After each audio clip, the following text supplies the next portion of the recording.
Bonjour à tous et bienvenue à ce nouveau webinaire organisé par Agora Software.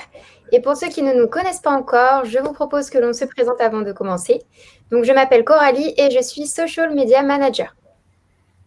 Bonjour, Yann Torrent, je suis le CTO d'Agora Software. Bonjour, Thierry Grenaud, CEO et cofondateur d'Agora Software. Donc aujourd'hui, dans une première partie, nous allons vous présenter les bénéfices et les composantes de notre solution. Et dans une seconde partie, nous vous proposerons d'en faire la démonstration. Et viendra ensuite le temps des questions-réponses à la fin. Et pour commencer, je passe la parole à Thierry. Merci Coralie. Donc la première partie, comme Coralie l'expliquait, elle va être consacrée à expliquer les concepts et les bénéfices de la solution. Donc Agora Software, c'est une solution de collaboration basée sur le langage naturel, et on verra pourquoi tout à l'heure, pour l'Internet des objets, les applications, les services web et les utilisateurs. Pourquoi faire collaborer les objets avec le système d'information? Bien, la raison fondamentale, c'est que quand on est plusieurs, on est plus fort. C'est vrai dans une entreprise, c'est vrai dans une famille, c'est vrai au sport, et c'est vrai également dans le système d'information. Lorsqu'on est capable de combiner des applications, des objets extrêmement divers et des utilisateurs, on va pouvoir simplifier les usages, augmenter la productivité, on va dire, de l'ensemble des processus de l'entreprise, aligner les opérations, c'est-à-dire le comment sur le métier, ce qui est le quoi, et innover, mettre au point de nouvelles méthodes, mettre au point de nouveaux services, que ce soit des services internes, par exemple que la DSI peut mettre au service des métiers, ou des services externes tournés vers les partenaires ou vers les clients des entreprises. Si on prend un cas d'usage très simple, comme un exemple, la surveillance d'un escalator dans cet exemple-là, bien, sur la gauche, on a un escalator qui fonctionne, qui est surveillé par un grand nombre de capteurs, au moins une dizaine de métriques sont mesurées en général. Par exemple, la température, le bruit, le couple moteur, les vibrations. Il y a plein d'éléments qui permettent de participer à la déduction de l'état de l'escalator. Ces informations sont capturées par des senseurs, remontées à travers différents types de réseaux sur une ou plusieurs plateformes de type IoT, et ensuite envoyées vers une application spécialisée qui peut être dans le cloud, on-premise, ça dépend des situations, et qui, elle, est chargée de déduire de ces informations l'état de fonctionnement de notre escalator. Et en fonction de la situation, eh bien, les équipes chargées de la maintenance vont pouvoir décider ou pas de déclencher une maintenance préventive, voire une maintenance corrective. Et donc, le troisième acteur, ou grand type d'acteur qui est concerné, ça va être des gens, des équipes, qui sont d'une part les équipes de maintenance qui sont chargées d'organiser de scheduler tout ça, mais également les gens qui font la maintenance, les mécaniciens, qui peuvent être au sein de l'entreprise, qui peuvent être des partenaires, ou qui peuvent être même des équipes locales. Par exemple, dans un hypermarché ou dans une galerie commerciale, il est tout à fait possible d'aller prévenir le service de sécurité locale pour lui demander d'appuyer sur le gros bouton rouge pour arrêter l'escalator avant que celui-ci ne casse. Donc ce que l'on voit, c'est qu'on a une collaboration qui se met en place, même dans un cas très simple comme ça, entre des objets, des applications et différentes personnes chargées avec des rôles différents dans l'entreprise. Et on retrouve finalement cette collaboration dans de nombreux secteurs d'activité, pratiquement tous les secteurs d'activité, dans l'industrie, typiquement pour faire de la gestion de maintenance, mais aussi pour organiser, je sais pas, la gestion des stocks, corréler différents événements dans différents secteurs de l'industrie. Dans l'infrastructure, l'exemple de l'escalator est un exemple, mais on peut le multiplier, bien entendu. Dans l'agriculture, alors l'agriculture, il y a des exemples en agriculture high-tech, type agriculture aquaponique, dans laquelle on va surveiller un grand nombre de métriques, mais aussi on va réguler d'autres métriques, on va ajouter de la lumière, changer la température, ventiler, par exemple, modifier la quantité d'intrants. La gestion de l'environnement, qualité de l'air, qualité de l'eau, les bâtiments, que ce soit des bureaux, des usines ou des bâtiments d'habitation, et la gestion des territoires. Donc on retrouve ce besoin de collaboration entre des éléments numériques finalement très divers dans beaucoup de secteurs. Alors, comment faire ça? Aujourd'hui, il y a deux grandes familles de solutions pour réaliser cette collaboration. La première, c'est de choisir un éditeur dominant Alors, si je prends l'agriculture, on va aller chez John Deere, par exemple, qui va offrir une suite fonctionnelle très intégrée. L'avantage de choisir une suite telle que celle-ci, c'est que tous les problèmes d'intégration ont été résolus par l'éditeur en amont, et donc finalement, l'agriculteur ou la coopérative va pouvoir directement utiliser le système sans se préoccuper de cette combinatoire. L'inconvénient, c'est que c'est un peu rigide, et puis dès qu'on veut sortir de l'écosystème tel qu'il a été offert par cet éditeur, c'est compliqué, et ce sont quand même des cas qui arrivent souvent, par exemple parce qu'on veut récupérer de l'existant, parce qu'on a un nouveau besoin qui apparaît, parce qu'il y a une opération de rachat, etc. Donc, c'est pas toujours très facile.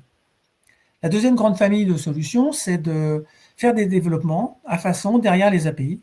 Les plateformes IoT, les applications, les services proposent de plus en plus des API qui sont documentées, donc des interfaces de programmation. Et donc, l'entreprise va pouvoir faire en interne ou en externe, des développements qui vont venir rendre interopérables ces différents éléments. Ça va prendre un peu de temps, un peu d'énergie, parce qu'il faut spécifier tout ça, un petit peu d'argent, mais surtout, ça va coûter beaucoup de maintenance, parce que bien entendu, les besoins, ils évoluent. Et le temps d'avoir la solution, les besoins ont changé. Et donc, il y a une espèce de course, finalement, entre l'évolution des besoins et l'évolution du logiciel. Et on se retrouve avec une charge de maintenance qui est significative, que les développeurs détestent suivre, hein, c'est des choses qu'ils n'aiment pas trop, et finalement on crée une espèce de dette technologique en construisant progressivement une espèce de plat de spaghetti qui est un peu compliqué. Et donc, ce qu'essaye de faire Agora, c'est de réaliser ces fonctions d'interconnexion d'API, mais de manière industrielle, rapide et finalement un peu coûteuse. Alors, on voit que lorsqu'on veut faire collaborer des entités qui n'ont pas été conçues pour ça, et dans notre cas, donc des objets, des gens, des applications, il faut un langage commun. Ce langage commun, il n'existe pas. Il y a des tentatives, mais elles sont loin d'être abouties. Certaines d'entre elles divergent même. Donc, ce qu'on a considéré chez Agora, c'est qu'il ne fallait pas en créer encore un autre, parce que finalement, on allait retomber sur les mêmes problèmes. On n'aurait pas la légitimité, bien entendu, mais on retomberait surtout sur les mêmes problèmes qu'un langage de plus, c'est un langage de plus. Donc, on a décidé d'utiliser une solution que les hommes utilisent depuis longtemps, qui est le langage naturel, et qui présente un certain nombre de bénéfices qui vont bien pour le type de mission que l'on essaye de remplir. Et j'en citerai deux. Je citerai la compatibilité sémantique. Avec le langage naturel, on peut faire des requêtes. On peut aller chercher une température, un niveau d'humidité. On peut passer des commandes. On peut ouvrir une vanne. On peut allumer une lumière, fermer une porte. Donc, on peut passer des éléments tangibles. Et le deuxième avantage, c'est que ces commandes, ces échanges sémantiques, se font au-dessus d'une syntaxe très flexible. Et donc, on peut exprimer ces commandes d'un grand nombre de manières. Et je dirais que la magie du langage naturel, c'est qu'au niveau des hommes, on peut interagir avec des gens que l'on n'a jamais rencontrés, et ça va fonctionner. On peut aller faire ses courses, on n'est pas obligé de connaître l'intimité du vendeur avec qui on va interagir, pour pouvoir aller acheter ce dont on a besoin. Et c'est cette magie, donc ce découplage, que l'on va vouloir réutiliser, mettre en œuvre au sein de la plateforme Agora, au service des systèmes d'information. Alors la solution Agora, elle se présente en 4 grands blocs fonctionnels que l'on va rapidement évoquer et qui seront repris dans la partie démonstrative tout à l'heure. La première grande fonction, c'est la création d'espaces sécurisés, d'endroits, d'Agora finalement, au sein duquel on va pouvoir connecter. Alors quand je dis on, ça va être l'utilisateur final, hein, l'administrateur de la solution, typiquement dans l'entreprise, ou son fournisseur de services, va pouvoir connecter les utilisateurs, va pouvoir connecter les objets connectés derrière les plateformes, va pouvoir connecter les applications métiers et les services web. Et au sein de cet espace de travail, toutes ces entités vont pouvoir collaborer, échanger en temps réel sur un langage commun qui se trouve être le langage naturel.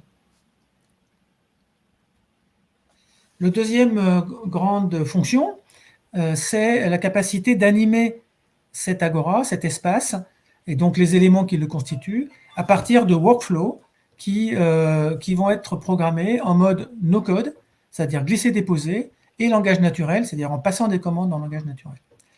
Cet ensemble fait que c'est suffisamment simple pour que des équipes opérationnelles, non développeurs, non informaticiens, puissent définir eux-mêmes leur processus métier. Après tout, c'est leur compétence, c'est leur expertise, sans avoir besoin d'appeler leur informaticien préféré pour résoudre les problèmes.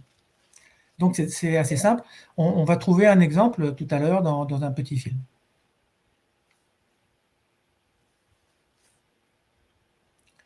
La troisième grande fonction, c'est la capacité de toucher les utilisateurs sans déployer une nouvelle application. Les utilisateurs sont des êtres humains. Les êtres humains, on est des machines à utiliser le langage naturel. Et donc, il n'y a pas besoin de repasser par une traduction qui refait passer par une autre application. Et donc, les utilisateurs vont pouvoir interagir dans les deux sens, aussi bien en notification qu'en passant des commandes, en langage naturel, à partir des outils qu'ils utilisent aujourd'hui sur leur smartphone, par exemple, tels que les réseaux sociaux, tels que les systèmes de collaboration d'entreprise, les SMS, etc. Donc, pas besoin de déployer une nouvelle application, pas d'apprentissage, donc une adhésion beaucoup plus simple et beaucoup plus rapide aux différents projets. Et enfin, le quatrième bénéfice, c'est la capacité d'avoir une transparence, une traçabilité très grande, puisque finalement l'ensemble des échanges est noté dans un grand registre. Il se trouve que ce registre est en langage naturel, puisque tous les échanges sont en langage naturel au sein de la plateforme. Et donc, un registre en langage naturel, c'est un verbatim. Et donc, les exploitants vont pouvoir analyser ces verbatims sans avoir besoin d'aller décoder des éléments un peu cryptiques qui peuvent passer ici et là. On va pouvoir directement voir ce qui se passe sans passer par un intermédiaire. Alors là, on va voir une petite vidéo qui va, à titre d'exemple, qui est un exemple réel, qui va combiner une sonde connectée, je crois que c'est en LoRa dans cet exemple-là, qui est une sonde d'humidité qui est dans un champ, qui va utiliser un site météorologique qui va donner des prédictions. Et puis, et on va également avoir une vanne connectée qui est sur une autre technologie, et enfin un réseau social à travers lequel l'agriculteur va pouvoir programmer et récupérer les résultats le matin, par exemple, lorsqu'il se lève. Coralie, je te laisse démarrer la vidéo.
On va maintenant passer la parole à Yann pour la démonstration. Merci Coralie. Alors, donc là, on va, avant de passer à la démonstration, je vais présenter un petit peu la plateforme, les différents composants. Donc aujourd'hui, Alura est une plateforme cloud. Elle peut être utilisée en mode on-premise dans des cas particuliers. On n'a pas de restrictions particulières à fonctionner en on-premise, mais par défaut et de manière optimale, on fonctionne en mode cloud. Donc la plateforme était hébergée donc, chez différents cloud providers en France. l'administrateur se connecte à la plateforme au travers de la console d'administration, une console d'administration dont on verra tout à l'heure. Et donc, on va pouvoir connecter aussi des applications, parce qu'en fait, Agora, on n'est pas une plateforme IoT, on est une plateforme de plateforme. Donc, on va pouvoir connecter différentes applications, qu'elles soient IoT ou pas, des services web, des services de communication, des réseaux sociaux, des applications métiers. Alors, pour ce faire, on va utiliser une application dédiée qu'on appelle, nous, vSync. Donc, les vSync, c'est des applications, c'est des conteneurs microservices qui vont se connecter aux différentes sous-applications, aux différentes plateformes. Le rôle principal du vSync, c'est traduire en langage naturel, langage API, langage naturel. Donc, c'est pour ça que chaque vSync est spécifique à un cas d'usage et à une plateforme et à une application. Voilà, donc ensuite les vSync vont gérer tous les événements, remonter des événements si c'est par exemple une plateforme IoT derrière, on va récupérer les états des différents objets, les remonter, les instancier, etc. et les propager dans le workspace Agora. Ok, donc je vais partager mon écran. Si j'y arrive.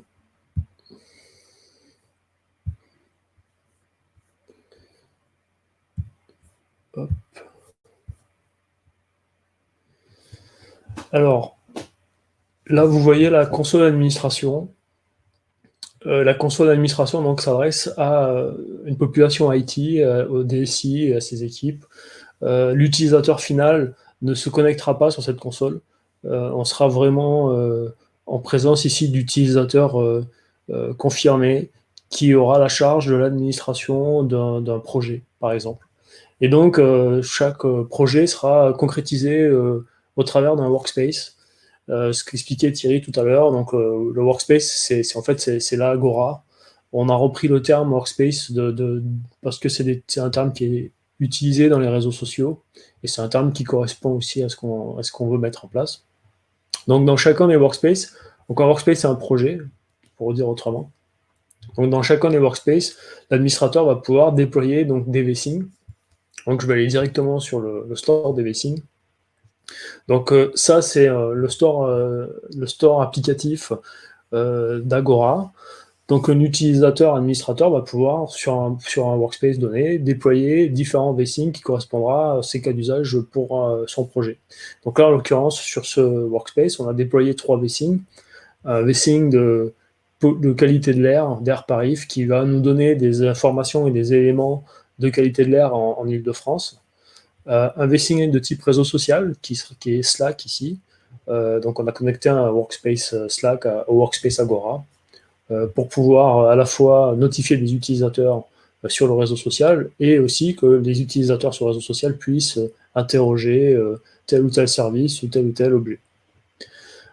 Et on a un vSync qui va simuler une plateforme IoT. Donc au travers ce vSync, on va voir différents objets, donc une lampe, une sonde qui fera à la fois température et humidité et un interrupteur. On aurait pu installer d'autres vSync, on s'est limité dans la démo à ces 3 vSync là parce que ça nous paraît suffisant pour montrer un petit peu les concepts. On n'aura pas le temps d'aller très loin dans la démonstration, donc je vais aller assez vite sur certains concepts et voilà. Si vous avez des questions, vous pouvez commencer à les poser et on répondra à la fin. Voilà, donc on propose à l'administrateur une vue conversation. Alors la vue conversation, ça permet de tester les objets, ça permet de tester les services, ça permet de tester en fait tout ce qui est remonté par chacun des vSync qui sont déployés dans le workspace. Donc là, par exemple, on est sur la lampe, une lampe connectée. Donc on peut lui dire de s'allumer. On peut lui dire en français aussi. Alors, ce qui est intéressant, c'est que la langue, là, j'ai laissé en détection automatique. Donc, en fait, le NLP Agora est capable de détecter la langue de l'utilisateur et de lui répondre dans sa langue. Donc on supporte aujourd'hui une dizaine de langues, dont le français. C'est pour ça que j'ai fait la requête d'abord en anglais et après en français. Alors, c'est un système qui peut être paramétrable. Ici, vous pouvez choisir la langue par défaut. Si vous ne voulez pas le laisser par le système automatique de détection de la langue, vous pouvez imposer un choix de langue sur le workspace. Et puis, ça peut être aussi contextualisé, c'est-à-dire que si je suis sur un réseau social et que le réseau social me donne des informations de langue, et ben, ces informations seront aussi remontées dans Agora et on va utiliser ces informations pour détecter, entre guillemets, la langue de l'utilisateur.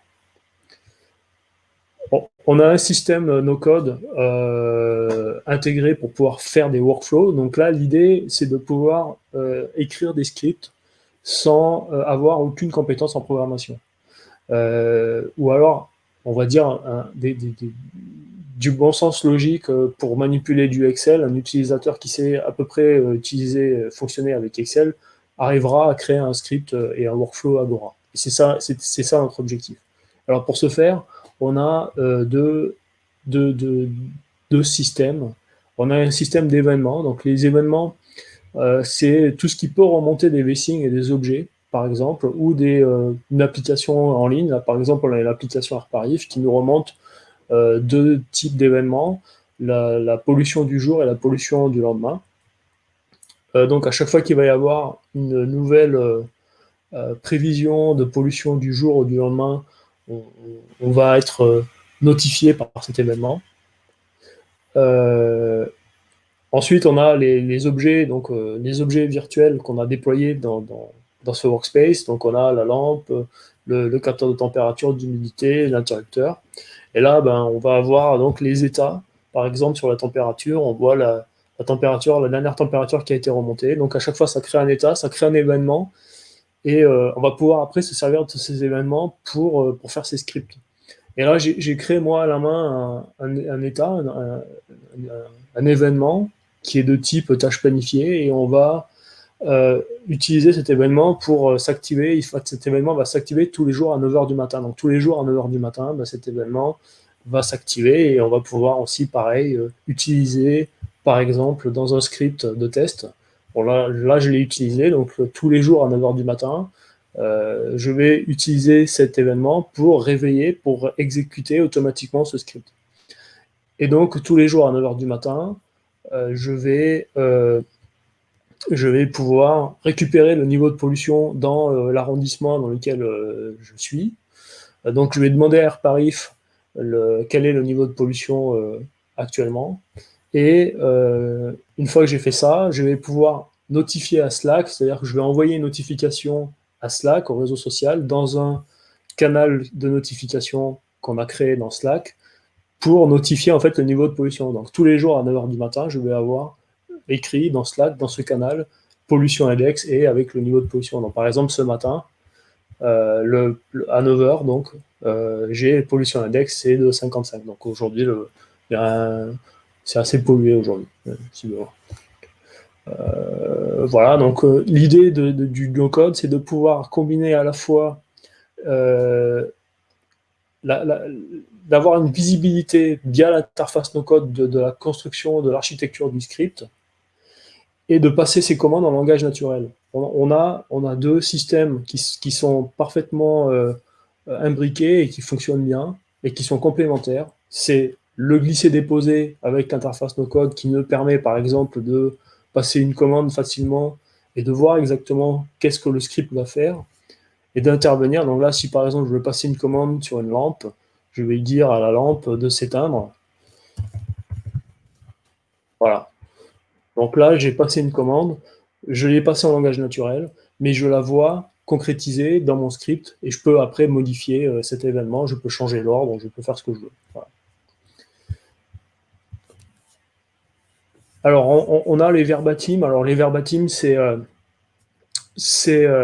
comme expliquait Thierry tout à l'heure, une des fonctionnalités d'Agora, le fait d'utiliser le langage naturel, ça permet de tracer en langage naturel les requêtes et les réponses.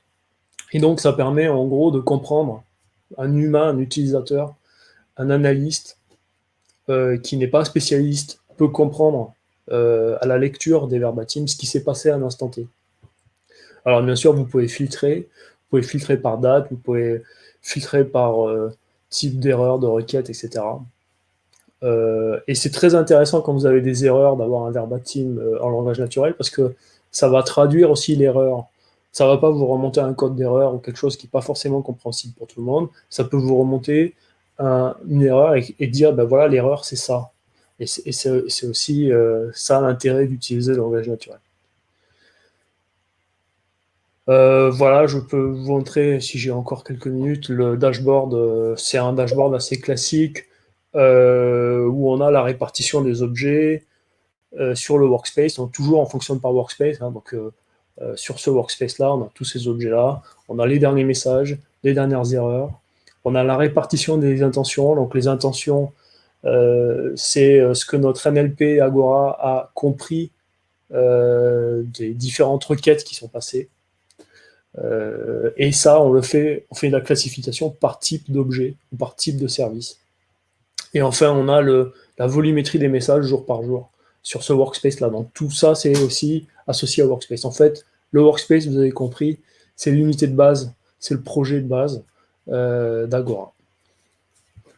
Voilà, j'en ai fini. Merci beaucoup, Yann. Donc, on va pouvoir passer maintenant aux questions parce que j'ai vu qu'il y en avait plusieurs. Donc, première question, en quoi Agora se différencie-t-il d'un assistant tel qu'Alexa? Alors, c'est une bonne question. Le fait de comparer Agora à Alexa, c'est compréhensible parce qu'on voit le langage naturel. Et en fait, Alexa, c'est surtout un assistant intelligent et c'est surtout une enceinte connectée. Donc, Alexa nécessite d'avoir une enceinte connectée à la maison ou à côté de soi, à quelques mètres. Et vous pouvez poser n'importe quel type de question à Alexa. Ce que nous, on essaie de faire, c'est pas un assistant intelligent, c'est-à-dire qu'on va pas demander à sa lampe ou à son capteur de température c'est quoi la physique quantique ou des choses comme ça. Donc, on va restreindre au domaine de compétences du service ou de l'objet et on n'a pas besoin d'être à côté d'une enceinte pour le faire. On va pouvoir le faire au travers de son réseau social préféré ou son outil collaboratif préféré. Super, merci beaucoup Yann. Autre question, comment peut-on tester et se familiariser avec la solution? Je te laisse répondre, Yann. Alors, on peut ouvrir des comptes de test et après sur le compte de test, vous pouvez déployer ce que j'ai utilisé là pour la démonstration, un VSync qui va simuler une plateforme IoT pour avoir quelques objets sur un workspace et puis après vous pouvez manipuler à travers la console la solution. Voilà. Ce qu'on peut peut-être juste ajouter à ce que tu viens de dire, c'est qu'on a des tutoriels également qui sont accessibles en ligne et donc que vous pouvez utiliser pour vous aider lorsque vous prenez la solution en main. Super, merci beaucoup. Autre question, que se passe-t-il si on a besoin d'un VThings qui n'est pas disponible? Vas-y, Thierry. Allez, je prends cette question-là. Donc, lorsque le VSync, alors on développe en permanence des nouveaux VSync, mais bien entendu, il peut y en avoir d'une grande diversité. Donc, ce qu'on voit assez clairement, c'est qu'il y a deux types de VSync. Il y a des VSync qui vont être, voire même trois types. On a des VSync de type réseaux sociaux, système de collaboration. Donc, on en a déjà beaucoup et on va compléter. On est en train on a les principaux utilisés en Occident. On est en train de travailler sur sont utilisés dans d'autres régions du monde. Donc là, à la limite, si vraiment vous avez besoin d'un réseau social ou d'un système collaboratif qui n'est pas disponible, vous nous le dites et on va travailler sur prioriser la roadmap, mais ça ne va pas prendre beaucoup de temps. On a un deuxième type d'interfaces qui sont les interfaces vers les plateformes IoT. Alors les plateformes IoT, il y en a beaucoup, mais il n'y en a pas non plus des millions. Donc on est en train d'en ajouter, on travaille avec de nombreux éditeurs de plateformes IoT pour les ajouter progressivement. Donc c'est un petit peu comme la première situation, c'est-à-dire que si ne sont pas disponibles ou n'est pas disponible la plateforme dont vous avez besoin, eh bien vous nous le dites et on va voir comment prioriser cette plateforme et on va le réaliser. Et puis, vous avez les autres vSync qui peuvent être vers des applications métiers, peut-être des applications propriétaires, des sites web de toute nature. Et là, on va regarder au cas par cas. Et premier cas, ça va être des choses qu'on va pouvoir réutiliser de manière simple, parce que c'est vraiment des choses très importantes. Je ne sais pas, la météo, par exemple. En l'occurrence, on l'a, mais voilà. Donc, on va le faire. On va être pareil sur... Agora va réaliser ça. Et puis, si on est sur des choses qui sont un peu plus particulière, je dirais, et alors on va avoir une discussion, et puis soit on va le développer pour vous, et on va l'insérer, et il sera dans le store de Vessi, soit vous pourrez le développer vous-même, si vous trouvez qu'on va pas assez vite, par exemple, et on fournit un SDK qui permet de développer le Vessing sans se préoccuper de la partie langage naturel, en fait, en se préoccupant uniquement de la partie API.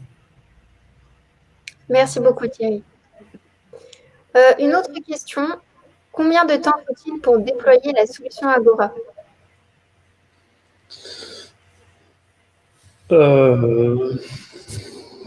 Ça dépend.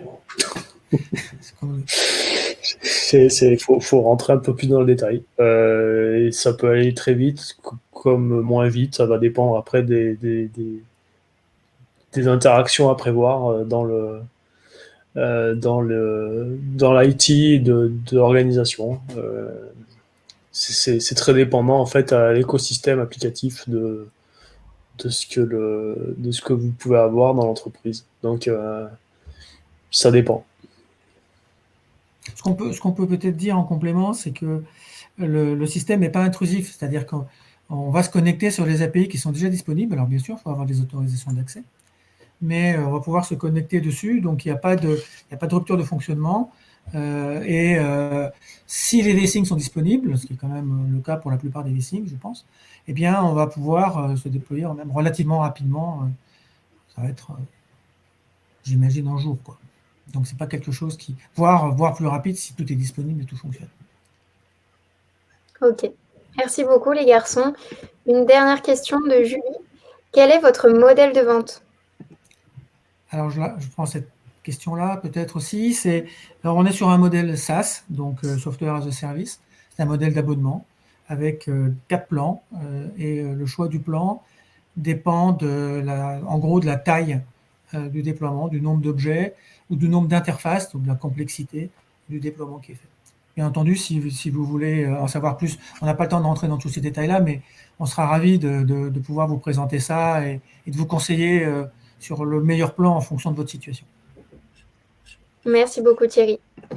Donc on en a terminé avec les questions.